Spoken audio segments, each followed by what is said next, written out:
Welcome to End of Life University on YouTube. Today I'm sharing with you a conversation I had with Kelly Buckley. She is the creator of Just One Little Thing, which is the story of how she used gratitude to help her cope with grief. And we'll hear all about her story. And I know you'll really enjoy this conversation. So if you haven't already, make sure you subscribe down below to this channel. Also, subscribe and leave a rating and review wherever you happen to listen to the podcast. Then go to eoluniversity.com/support, and you'll find three different ways you can make a small contribution and help keep this channel and the podcast on the air. And thank you in advance if you choose to do that. So we'll move on now with my conversation with Kelly Buckley.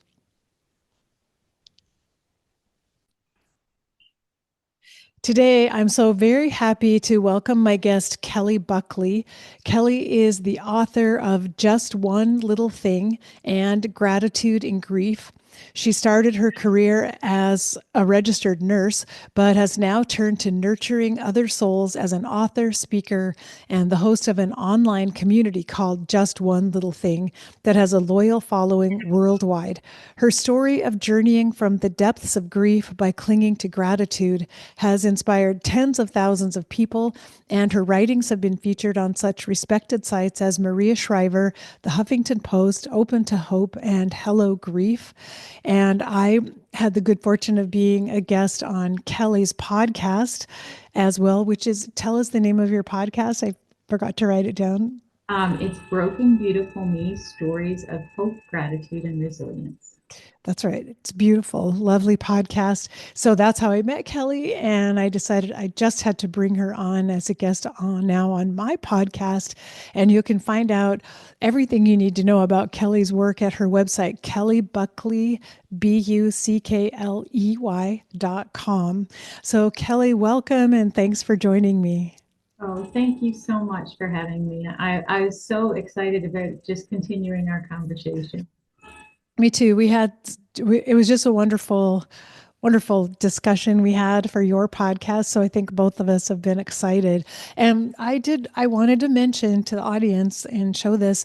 You sent me a copy of this. It's called The Path, a journal from pain to purpose. And I've been writing in it and working on this. And it's a journal to use when you're grieving. But what occurred to me, even though, my parents both died in the past quite a few years ago, but continuing to journal about the grief experience is really powerful. Even years later, sometimes when we think we're finished with grief, I've discovered there are just more and more layers, and there's more and more to learn from grief. And so I'm doing the journal now. I just want to tell everyone you should get this journal. And even if you feel like, oh, I'm not actively grieving right now, you'd be surprised. You'd be surprised what you will learn when you just work on some of these with some of these journal prompts. So thank you for that gift, Kelly. You are so welcome. And, I find that even for me, with that journal, that I use it. I think it's a great tool. My parents passed many, many years ago as well. And even if it's just kind of remembering stories that you may have forgotten over the years, it's a lovely way to just kind of record kind of the memories that bubble up for you. And Um, and it's interesting that as we grow and change throughout our lives, I think our perspective on the past can change as well. And now I'm a grandmother now. And so I have a different perspective of my parents and what it was like for them to be grandparents. And so I've found it really valuable to just be able to continue to sit with the loss and the grief that's there and work through it. So that, among everything else you've done, is a huge gift.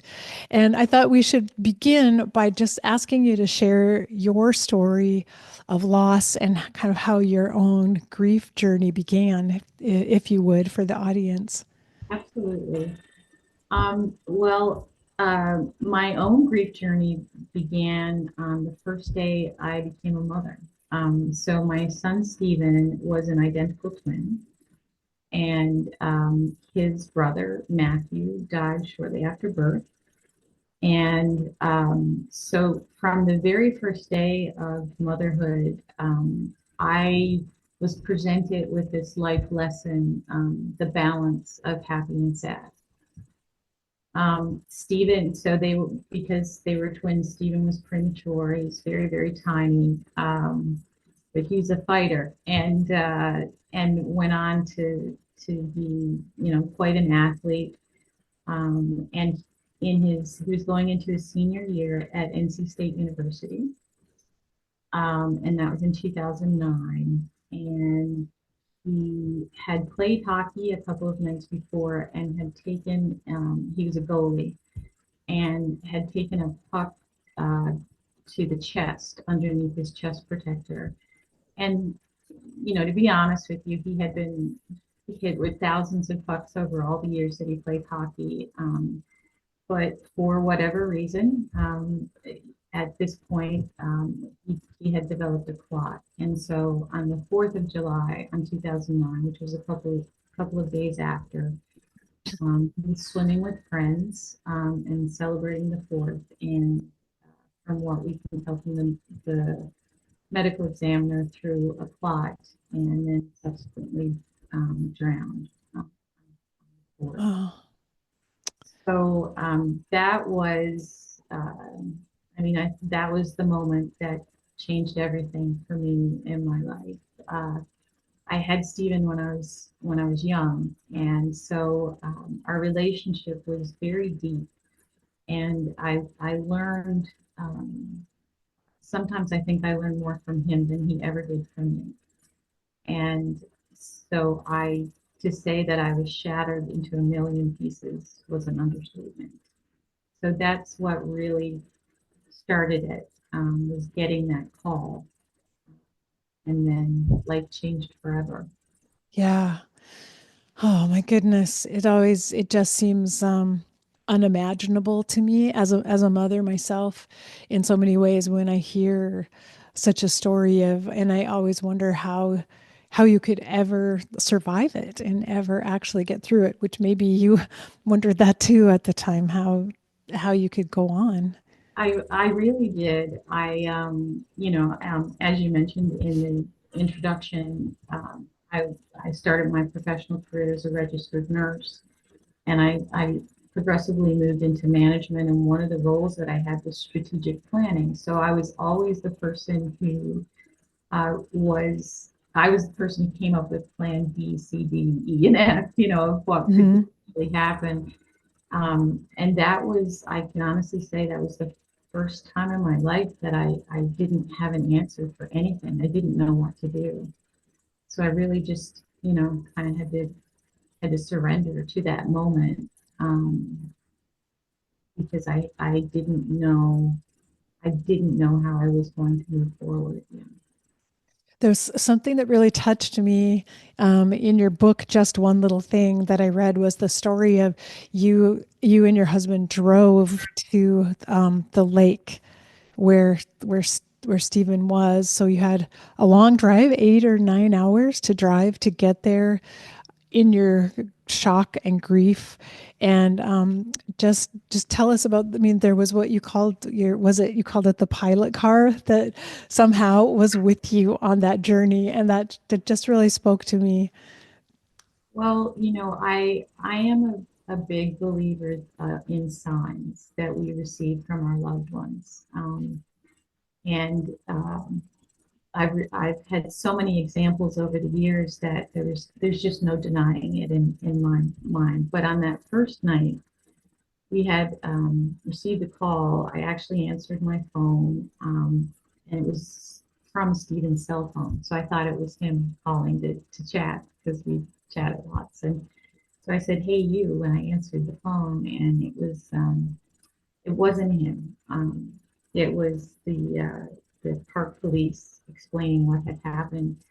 And so my husband and I, we were in Louisville, Kentucky, visiting his parents for the 4th. And so he had looked at flights, and it would have been early the next morning before we would have been able to do that. And I just could not sit and wait.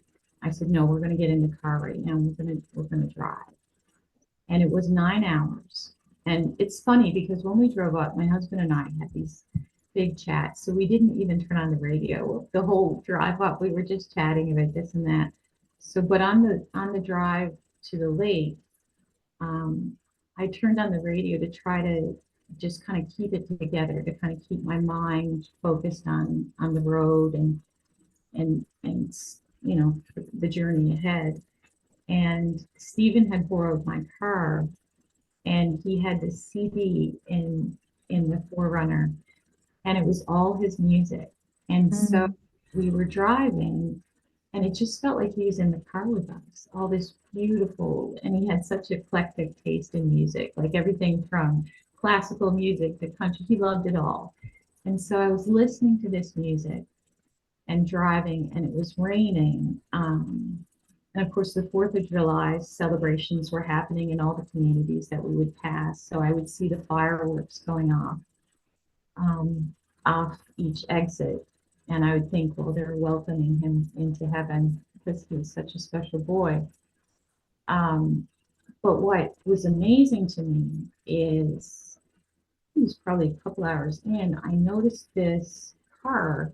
We would pass the car and then they would pass us Mhm.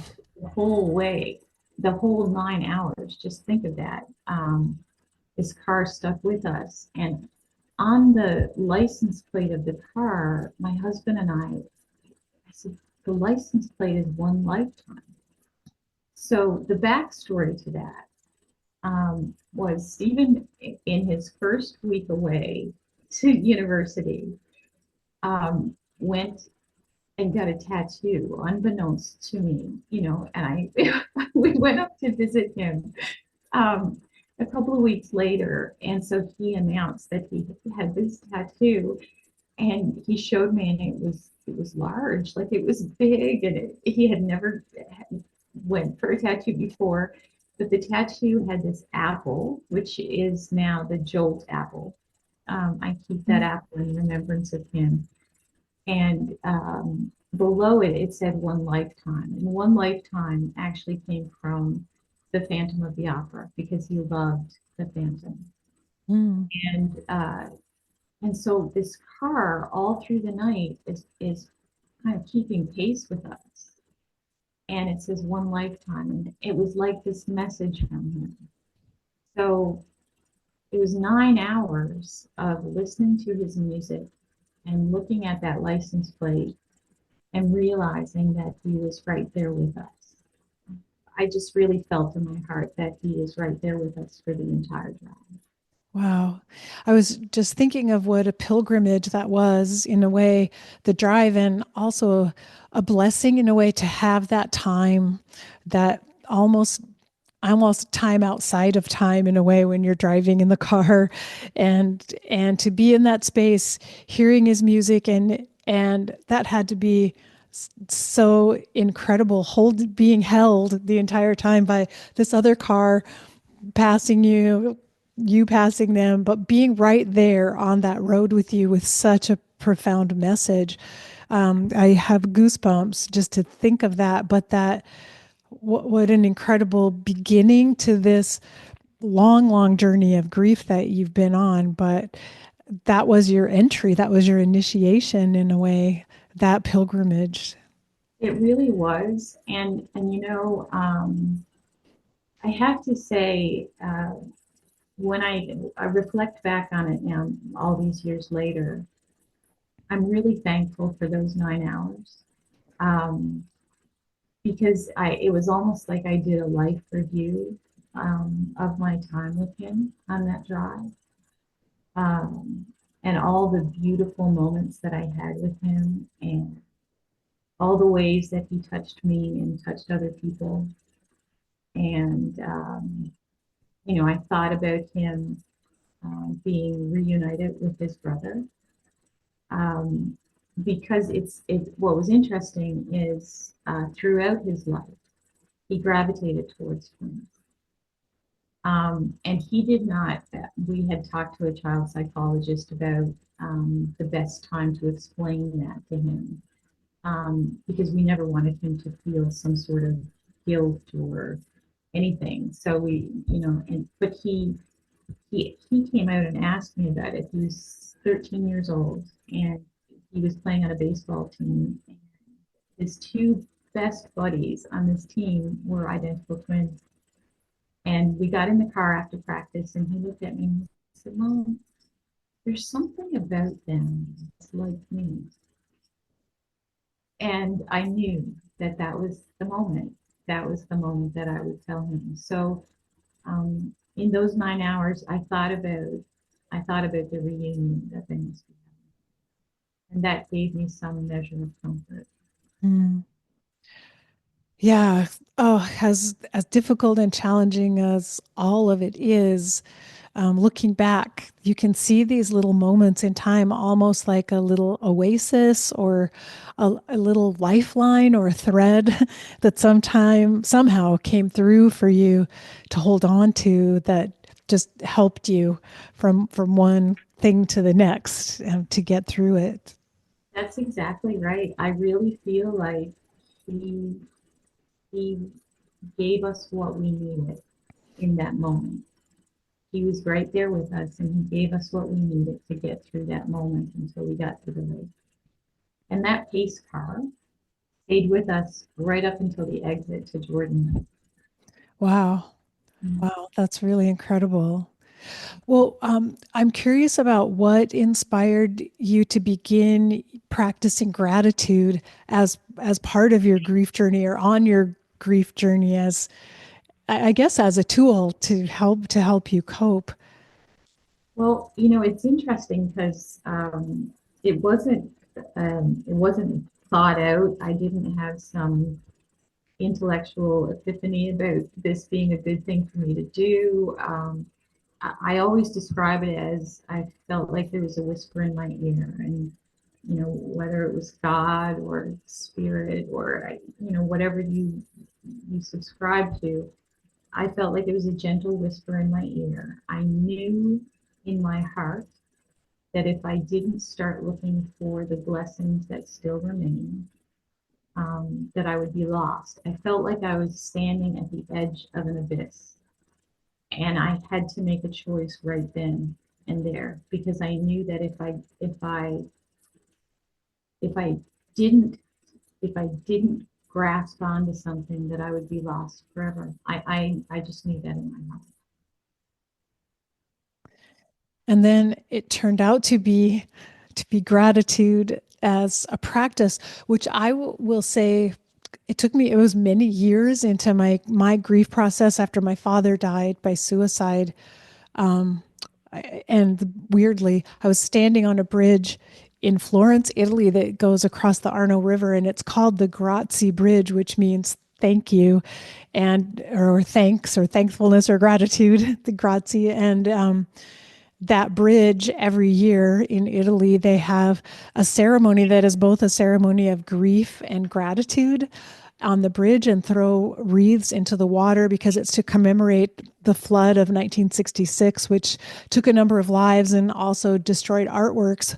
So that's the grief of it. But the gratitude is that so many people from around the world rushed to help out and to assist and to help save lives and also save masterpieces in that city. So it's this dual expression of gratitude and grief. And that was the first moment I was standing on that bridge and at the very spot where they place wreaths in the river. And I thought, I'm on a bridge and it's about grief and gratitude. And I had to suddenly, gratitude is the bridge. Gratitude is the actual bridge. Like this is because in my own head, I was thinking, how do I ever get from grief to finding joy again? I could not picture that there was a way to get to joy and to feel that again.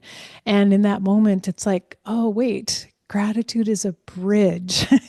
It just began to dawn on me, but this was years later. So um, all those earlier years, I might have been able to utilize that had I known about it. But that's the first time it ever occurred to me. I should be trying to find a way to be grateful, but it's hard to find gratitude when you're grieving. It is. It is much easier not to. I will tell you about the first day because I think that this tells you, it gives a good idea of how I decided to approach gratitude. And it kind of, a lot of people think that gratitude is for the blue sky days. But what I've found through my journey is gratitude in times of struggle is that bridge, exactly as you said so eloquently. I'm going to make a note of that bridge. I would like to go there myself one day. Um, on that first day, I I knew that I had to find gratitude for whatever remained, and I didn't know what that was going to be. And I first started to write about it on, I had a cable bill in my purse. I don't know why, but I had the envelope and that's where I first started writing what I was grateful for. And I was grateful for the divers because they found him so we could bring him home. Mm, I was grateful for his friends because, they were early 20s, university students. It would have been so much easier for them to leave and not be there. I'm sure that it was a very difficult thing for them to stay with us. And they did. And it was such mm, a beautiful, beautiful act of friendship and support for Brady and I. Their parents showed up with a canopy and chairs for us to sit and water. And they were there. They stood with us. There was one woman in particular, and my mom died when I was 20 years old. And boy, did I want my mom that day. And she came over and she just hugged onto me in the deepest kind of way. And she hugged just like my mother. Like my mother would, when my mother would hug you, you would feel like she was gonna just kind of squeeze the guts right out of you, if I can put it that way.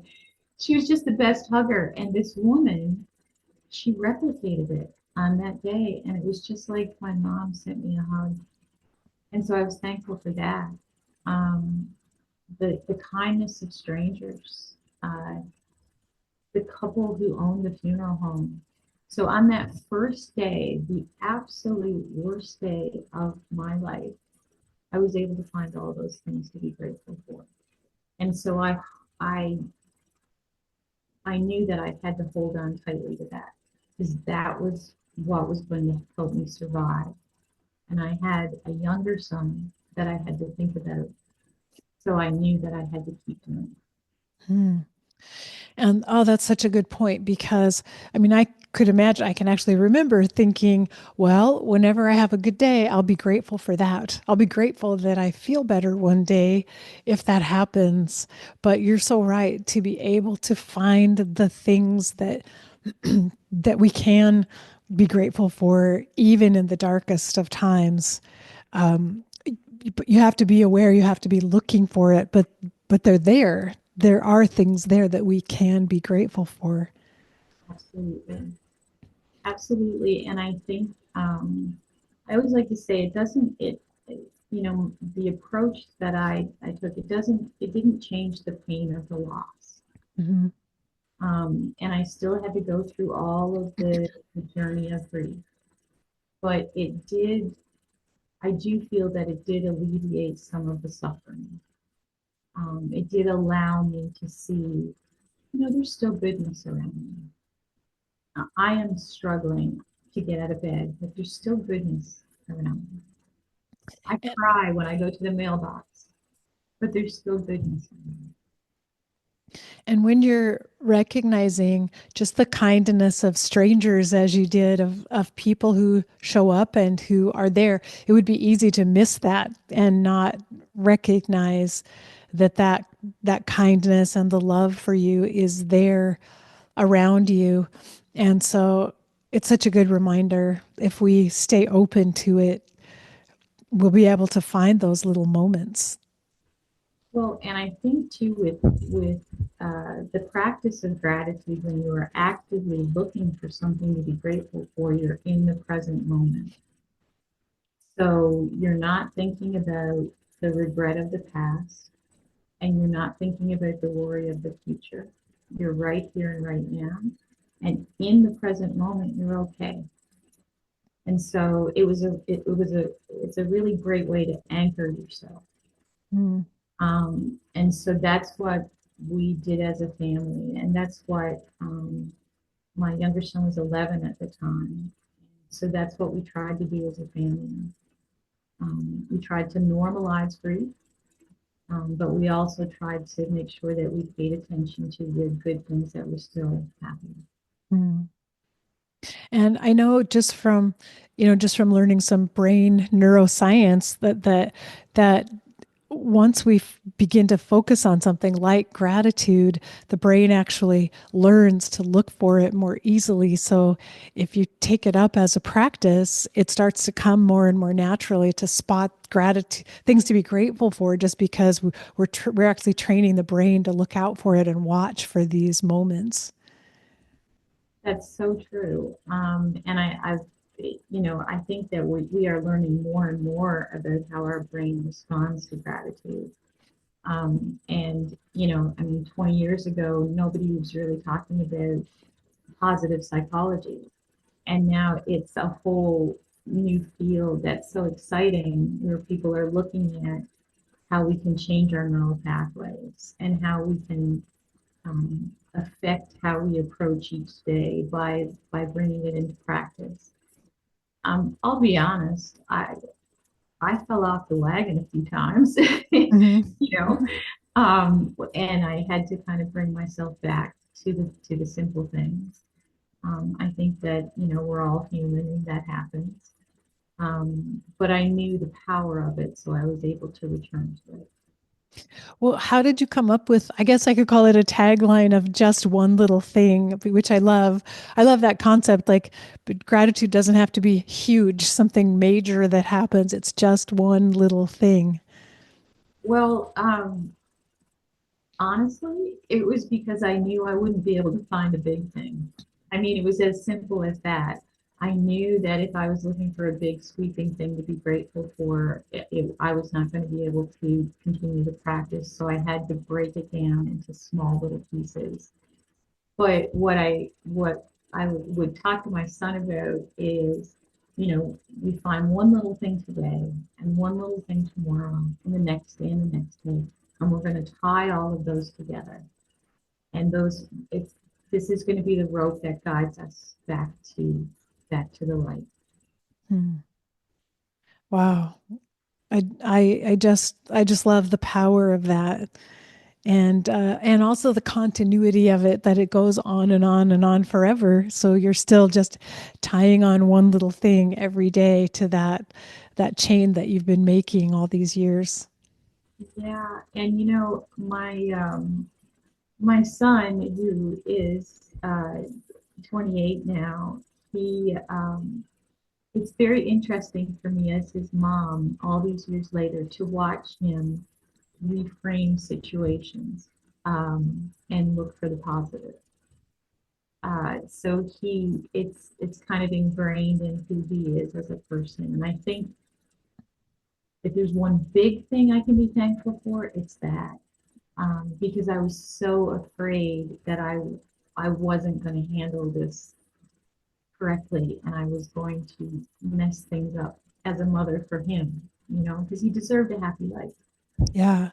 And I want to just point out that this is not what some people worry about, what they call toxic positivity and trying to force something positive and only think of positive things when you're in the middle of a dark time. It doesn't sound like anything like that at all. It's in fact simply just finding maybe the tiniest glimmer or flicker of light, but acknowledging the darkness and all the pain that's there, and not being in denial, not repressing it or hiding from it at all. Well, one day, and this is a good example, and I'm glad that you bring that up because I sometimes cringe a little when I read about toxic positivity, and I do understand what people are saying when they explain that. But one example for me that kind of sums it up is I remember very clearly one day that the only thing I could be thankful for was that my broken heart continued to beat. Mm. That was it. That was the only thing I could find that day. So the pain was still there, Hmm. but this was just a way to survive. And then as I got further out from the grief, it was a way to cry. And I think like even sharing this message of just one little thing with another person, it's not intended to shut out their pain or deny their pain at all. It is a little glimmer of hope perhaps for them if they can experience that and if they can embrace that. Yeah, and I always say, maybe you are not ready for this right now, but it is something that you can come back to when you feel like you want to take that step. But I always like to remind people that it doesn't change the journey of grief. Um, and I also like to tell people that our family went to counseling for a full year as well. Like this wasn't just the fix all for everything, right? We Hmm. had to do the work. But it added to, it was just another way that we as a family decided to heal. Yeah, that's so beautiful. And one of the things that you sent me is this little stone. I'll hold it up. It says just one little thing on it, and it fits perfectly between your thumb and index finger. It's smooth on one side, rough on the other. And I just want to show this because it's an example of how small this is, how small the movement is. So it's not in your face. It is a excuse me, like having the tiniest reminder in your pocket. It's okay to find one little thing today that I can be grateful for. And so this was really brilliant. I want to thank you again for creating this, and also that these are available for people on your website, right? Yeah, there's a beautiful couple who've been making them for us for years. And so you can actually see their fingerprints on the rough side, right? Mm. And so they're handmade right here in the U.S. And I love, they're just such beautiful souls. And we have sent them all over the world. Um, it's funny because it started off strictly as a grief thing, and my husband will tell you I can't count the times that we've gone to Costco and he'll see me talking to somebody over the underwear or wherever, and he'll look and because I feel like we are put in the path of people we're supposed to meet and help each other. Right? And so I'll end up having a conversation with someone and I'm digging through my purse looking for a blessed stone to give them. And my husband just kind of nods at me and keeps pushing the cart and he lets me have this moment in Costco with a perfect stranger. And that's what it's supposed to be. That's what it's supposed to be. But what has amazed me about it is we send them to rehab centers now. Mm. There's a lot of people who work daily through their addictions, and they have been using them, and it just I find that so humbling that other people are finding it as well, and that it is serving as a little tiny pocket piece of hope. And it makes sense to me whenever we're working through any challenges of life. First of all, there's a component of grief in everything because grief over what we wish had been or something that was lost or something that didn't go the way we would have hoped. So we're always working through grief in those situations. But also that gratitude is so effective in every other situation in terms of just bringing us a little bit of peace and just just raising our hopes just enough that we find the energy maybe from day to day to keep going. Yeah. And that is the point is the keep going piece of it, you know, because some days it's hard, and some days even now I have in every jacket I think I have a blessing stone. I still carry it myself. It still helps me remind it. Hmm. It yeah, it fits perfectly in your pocket or your backpack or purse, and um, and I've already given some away, and I know I will give all the rest of them away because I already sense it's like it's actually really wonderful to have this tiny little token that you can give to someone that you encounter who's suffering in the moment. And honestly, for me, it was a glimmer of that. This is the person, give it to them. This is the person who could benefit from them. And so um, and I think it's really precious, and I'm really grateful that I have this available as a tool also. Thank you. I will tell you that one of the most touching examples I can give you of the blessing stones. My sister Jen passed away a few years ago, and she was in palliative care, and so we were all there as a family, um, just being with her in her last days, and she was giving them out to people and talking about gratitude. Um, she was just an amazing. She was a nurse as well, and just just a beautiful, beautiful soul. And even at her last moments of life, she was thinking about how to make other people's days a Mm. little. And I keep thinking as, I mean, you're a retired nurse and I'm a retired physician, and I keep thinking as a healthcare provider that actually this is the sort of thing I think healthcare providers might need to have in a pocket along with the 3x5 cards and pens and the stethoscope and I mean the tongue blades, all the other things that we carry to as just this little reminder also when you're in the midst of helping other people and caring for other people to remember it's like a little reminder to look after yourself as well and find one little thing that blesses you in the midst of this day that takes care of your own heart while you're caring for other people. yeah, I actually have done some work in workplace wellness, primarily in healthcare, but in other industries as well. And I think in healthcare in particular,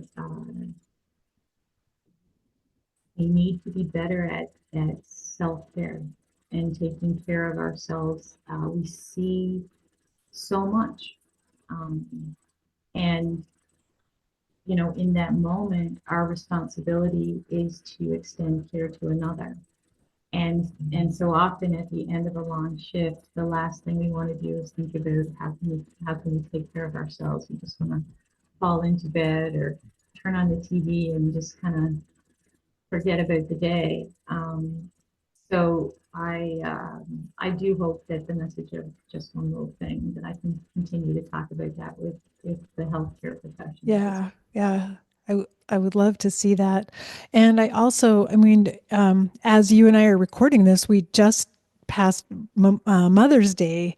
And so I thought of you actually on Mother's Day. I was actually going to send you an email Mother's Day, and then I thought, I don't want to bother you on Mother's Day, not knowing what is this day like for you going going through a Mother's Day, having had your son die. So I didn't write until the day after, but I wondered about that and if any tips that you have for especially you know bereaved parents going through these holidays and all sorts of holidays and anniversaries. Any tips you have about how to get through the day? Um, that's a great question because it's something that very early on, with Mother's Day, Stephen's birthday, the 4th of July, those days were very difficult. But as I said, my first day of motherhood, I learned the lesson of the balance of happy and sad. So on Mother's Day, I always like to take a moment, whether I light a candle or out in nature, especially, I find that very soothing to me. I always like to take a moment and remember him and give thanks for him. And if I feel the tears are coming, I let it out. I think that that's the most important thing. Sometimes, especially as the years go by, you feel like you're supposed to be in a certain emotional space where you can handle that. But we're human. And as a bereaved parent, one of the things that I've had to confront, and so many other parents like me, I know will feel this as well, is you can't help when these special days come, think about what would he be doing? What would he be married? Would he have children? I would be a grandma? What would that be like? What would Mother's Day be like with a house full of little ones running around? So it changes and evolves as a bereaved parent because you grieve the loss of your child, but you also grieve the loss of the potential Mhm. and possibility of that child. And so I guess my advice would be, however it bubbles up for you, just let it out. Um, and one of the best ways I can think when I'm feeling emotional on certain days, like Stephen's birthday is May 22nd. I like to write. I like to journal. If I'm having a tough day, I find journaling very helpful. So I would recommend that. Um, I would highly recommend going out in nature because nature teaches us so many lessons about um, renewal and death.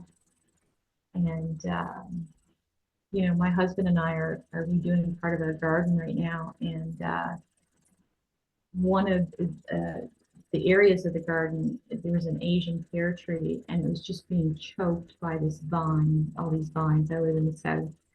And so we cut away all the vines to kind of see what would happen. When I was mowing the lawn this weekend, my favorite thing to do, um, I I noticed there's hundreds of pears on this tree. It hadn't produced fruit before. I've never seen a pear on there, but there's hundreds of pears on this tree because we let it breathe. Um, we thought that tree was dead. I said to my husband, I think we should just cut it down and start over. Um, but it came back. And so step out into nature and look for examples. So even when you feel like you're never going to be able to bloom again, nature will show you that you can. So many beautiful metaphors in that. And the pear tree came back with abundance and gratitude in a way to thank you for, Thank you for letting me grieve. yes, yeah. You're so right. I mean, there are so many examples of just persistence and endurance and survival in a way too in nature that that remind us, and you mentioned renewal and also resilience and bouncing back and coming back and holding on. But then sometimes we also see death comes with its own timing too as well when when that is meant to be as well. Absolutely. And we talked about at the very beginning signs that you have. You've always been a believer in signs. Me too. Always open to that, and always kind of watching for signs. And so I just feel like I hear so many stories from people who have experienced signs who didn't believe in it before, but suddenly experienced a sign coming from a loved one who had died. And I was curious about anything else you had to say about that or stories you've heard. Um, So I have heard from so many people, and you hear pennies and dimes and cardinals and butterflies and ladybugs and dragonflies and all of these beautiful examples. When I first started on this journey, well, I think, as I said, that first night was filled with signs. Um, but, you and I both come from a clinical background where evidence-based data is important. Hmm. And for me, I was like, well, I have to research this a little bit. I don't know, is this really happening? And if you go right back, and if you go back into some of the indigenous people's beliefs, the Mi'kmaq people in Canada, in Nova Scotia, there's some writings about signs after people pass. Even back to the Romans, they talked about butterflies and dragonflies. Mm. And so, in my personal experience, um, butterflies have been the sign for me. And I have a dear friend who's also lost a child, and for her, it's dragonflies. Mm. There's there's just too many examples. So many things happen that I could no longer deny. I could no longer say, well, that's just a coincidence. I don't believe in coincidences anymore. Um, One story that I love to tell is about my husband. So the first birthday for him, his birthday is in January. So the first birthday after Stephen died, and everything just felt so heavy in our life. And we have a warehouse and fulfillment company, and we live in the South, but we have four seasons. So, you know, the seasons change, the leaves fall, the butterflies go away. Um, and it was January 3rd is his birthday, and he was over at the warehouse, and he was just walking down one of the aisles of the warehouse, and sitting on a pallet in the middle of January, it was below zero that morning, was a big blue morpho butterfly. Wow. And it was just opening and closing its wings. And he, he was so shocked. And he called me and he was like, I've been standing here for half an hour. I'm afraid to leave because I'm afraid that if I go to get somebody that it'll be gone when I come back. And how can you explain that? Yeah. Yeah. You just can't. You just can't. And and I was writing one night about and it was actually in my book. I One of the tools that I used was letter writing. So writing a letter to Stephen, what I would say to him, what he would say to me, writing a letter to God, and then writing what I thought God would say back to me. And those were very emotional days of writing for me. And my husband brought my younger son, Brendan, to hockey practice. And I was just writing, and it was February. And a butterfly was, it landed on my chest in my Mm. house.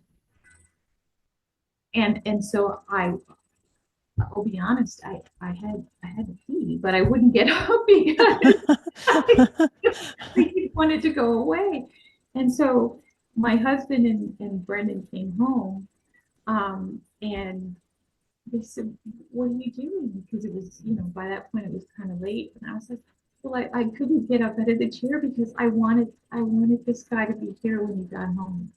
I wanted you to see him. And so we all cried. Oh, Where did that butterfly come from? I yeah. have no idea.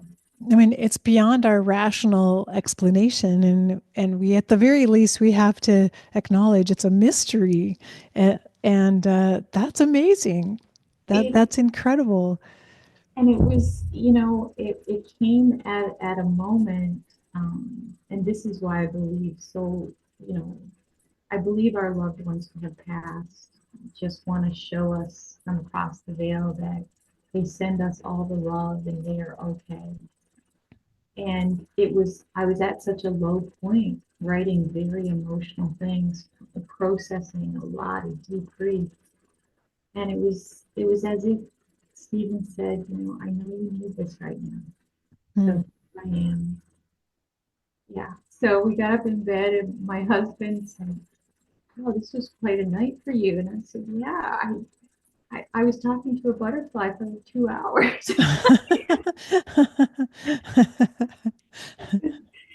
So when I hear people, and that's the other thing that I will say about gratitude is when you are looking for gratitude, that's when you notice the magic that is in this world. That was the other thing that kept me on the path of looking for one little thing. Because when I was looking for one little thing, I was finding things to be grateful for, and I had that grateful heart, I felt Stephen around me. Hmm. And when I fell off the gratitude wagon, I didn't feel him close by. So for me, there was no option. I had to keep looking for gratitude because I wanted to keep him near me. Hmm. Yes. Oh, that makes so much sense. Well, I equate that as well with in hospice when family members hear their loved ones as they near death talking about visitations or dreams or signs that they're experiencing.